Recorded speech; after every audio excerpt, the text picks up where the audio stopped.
Today's Tips du Jour Mailbag question comes to us from Alabama. Robert, I'm going to be traveling outside of the U.S. and want to take my Indian rosewood guitar with me. Do I need to have any permits to satisfy CITES requirements? I would hate to have my guitar confiscated. Larry in Alabama. Larry, I've been doing research on this for quite a while. In fact, I want to thank Matt Larrabee of Larrabee Guitars and Natalie Swangle from LMI for helping me collect information and do research on this topic. It's not an easy topic to address. I've got a lot of notes here, and I'll try and address it the best I can. So here's the deal. First of all, what is CITES? CITES is an international agreement between governments. It's the Convention on International Trade in Endangered Species of Wild Fauna and Flora. And its aim is to ensure that international trade in specimens of wild animals and plants do not threaten their survival. Basically, there's three parts to it. There's an Appendix 1. Appendix 1 is anything that is endangered of being extinct. For example, in our case, ivory, Brazilian rosewood are two things that come to mind. Those are on the Appendix 1 CITES list and are highly regulated and restricted. Appendix 2 covers species that are not necessarily threatened, but could become threatened if not controlled. And what comes to mind immediately on that for me is mahogany and rosewood. In fact, as of January 1st, 2017, all Dalbergia species are on the CITES Appendix 2 list. Also, 3 species of bubinga are on that list, and a lot of people use those to build guitars, so now they're restricted. Appendix 3 is a list of species included at the request of a party that already regulates trade in that species. So before we get to your question about traveling outside of the United States, let me address traveling within the United States.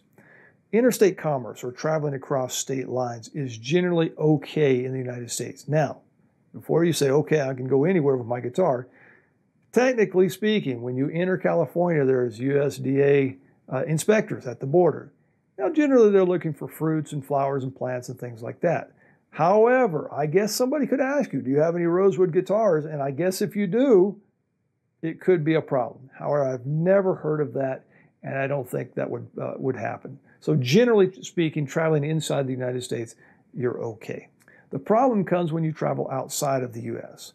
Now, fortunately, in my research, I found an exemption for personal items. So here's the exemption. It's Section 15, Paragraph B of CITES. Non-commercial exports of a maximum total weight of 10 kilos per shipment.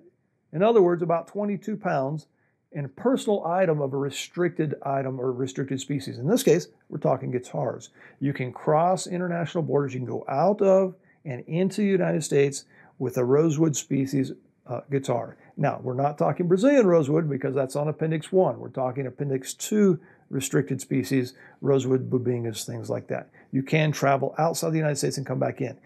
Here's something else I found. Your guitar can even have shell on it. However, when you enter the United States again, on your customs declaration form, you must declare that you have shell. And they'll probably put you in a big, long line separate from everybody else and look at you funny and ask you lots of questions.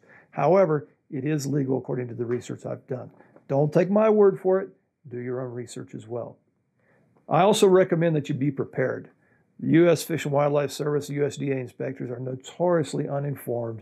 Make sure you print out a copy of Section 15, Paragraph B. Take that with you when you travel. Highlight it, circle it, take it with you in your guitar case. And if any situation arises, then you've documented it and perhaps it will help you out of a sticky situation. Now let's talk a little bit about South American mahogany. That is on Appendix 2 of the CITES regulations. And it only applies to logs, lumber, plywood, and veneer. Finished products are exempt. So it is okay for you to travel across an international border and enter back in the United States with your mahogany guitar. So a lot of this is great news, Larry, and to me it was also great news. There's so much misinformation out there about what we can do and what we can't do. And so a lot of people are scared to cross the international border. In my research, I found that it is okay with rosewood species and mahogany to cross the international border and come back into the United States. So that should answer your question. However, there's another question that comes up. What about Brazilian rosewood? Well, that one is on Appendix 1, so now we have some more issues with that. Fortunately, they've created a way for you to travel with a personal instrument, personal item, and that is to get what's called a guitar passport. You can get those to the U.S. Fish and Wildlife Service by filling out Form 3-232. Let me just check to make sure that's correct. Yes, it is. You can go onto the U.S. Fish and Wildlife website and find those.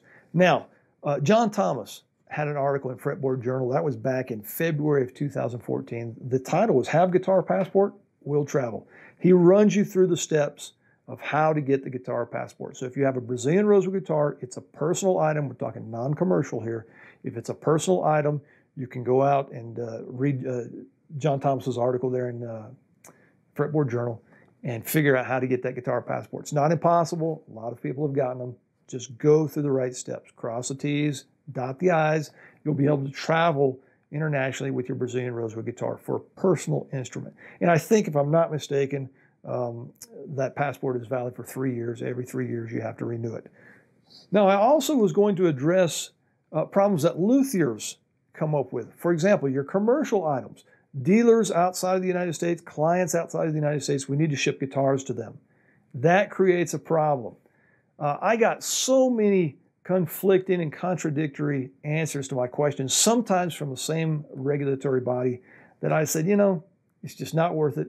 Things change on a daily basis. I'm not even going to address it. Let me just say, it requires permits, money, and a lot of time and energy to track all this stuff down. And like I said, sometimes it's contradictory about, you know, the answers you're going to get.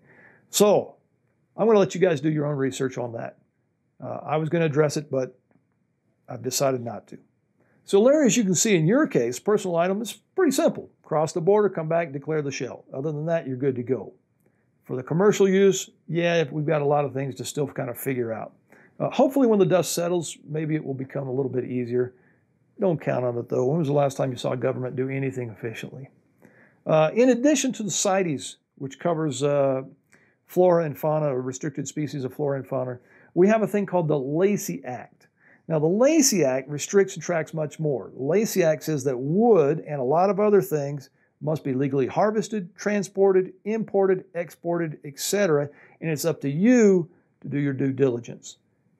Now, LMI spends a lot of money every year sending people all over the world to do the due diligence. They go to the sawmills, they go to the forests, they go to the harvesters, they do reports, they take pictures. In other words, they're doing this due diligence. They want to document that the wood is actually legally harvested, exported, commercialized, all that kind of stuff. And now you wonder why the price of wood is going up so much. All of that costs a lot of money, but you can be guaranteed that all of the wood that comes from LMI comes from a legal source. So Larry, that's probably a lot more information than what you asked for. Thank you very much for the question. I hope you found this useful, and have a nice trip. See you when you get back.